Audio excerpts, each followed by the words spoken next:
மாதந்தோறும் first Sunday அன்று கிரியாஸில் நாம் வாங்கும் அனைத்து பொருட்களுக்கும் எக்ஸைட்டிங் ஆஃபர்ஸ் அண்ட் கிஃப்ட்ஸ். நடிகரும் பத்திரிகையாளருமான பைல்வான் ரங்கநாதன் சமீபத்தில் சத்யராஜ் மகள் திவ்யாவுடைய தனிப்பட்ட வாழ்க்கையை பற்றி கொடுத்த ஒரு இன்டர்வியூ பெரிய சர்ச்சையை ஏற்படுத்தியிருக்குன்னு தான் சொல்லணும். திவ்யா சத்யராஜ் அவர்கள் சமீபத்தில் திருமணம் பண்ணாமலே குழந்தை பெற்றுக்கலான்னு பேசியிருந்தது சர்ச்சையை ஏற்படுத்தியிருந்தது. அவங்களுக்கு ஆதரவாக சத்யராஜும் பேசியிருந்தார். இந்த ஒரு சூழ்நிலையில் பைல்வான் ரங்கநாதன் சத்யராஜ் மற்றும் அவருடைய மகள் திவ்யாவை கடுமையாக விமர்சித்து இன்டர்வியூ கொடுத்திருந்தார்.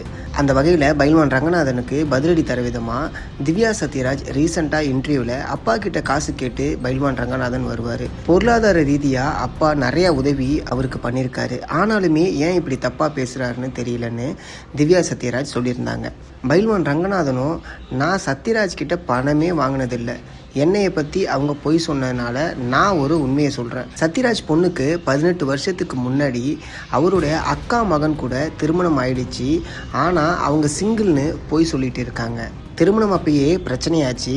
சத்யராஜ் கெஞ்சி கேட்கவே அக்கா மகன் மகேந்திரன் சேர்ந்து வாழ சம்மதிச்சாரு. ஆனாலுமே திவ்யா கொடுமைகளை தாங்காமல் அவர் பிரிஞ்சிட்டாரு அப்படின்னு சொல்லி ஒரு ஃபோட்டோ ஆதாரமும் வெளியிட்டார்.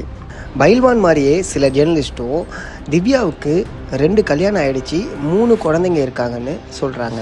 திவ்யா சத்யராஜும் எனக்கு இதெல்லாம் பார்த்தா சிரிப்பாக இருக்குது, இப்படி சொல்கிறீங்களே அதுக்கு ஆதாரம் இருக்கான்னு கேட்டிருந்தாங்க. இந்த ஒரு சூழ்நிலையில் சத்யராஜே இந்த சர்ச்சைக்கு இப்போ ரியாக்ட் பண்ணியிருக்காரு. அவர் என்ன சொல்லியிருக்காருன்னா, மரியாதைக்குரிய பிரஸ் அண்ட் மீடியாவுக்கு வணக்கம். என்னுடைய மகள் பற்றி நிறைய வதந்திகள் சோஷியல் மீடியாவில் வெளியாகிட்டு இருக்கு.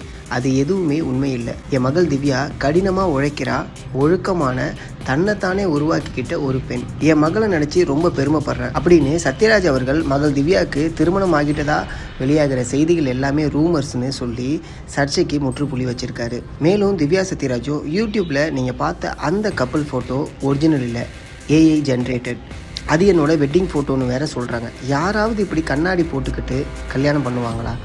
அந்த ஃபோட்டோவில் இருக்கிறது நான் இல்லை அப்படின்னு திவ்யா சத்யராஜும் அந்த வைரல் ஃபோட்டோ ஏஐயால் உருவாக்கப்பட்டதுன்னு சொல்லியிருக்காங்க.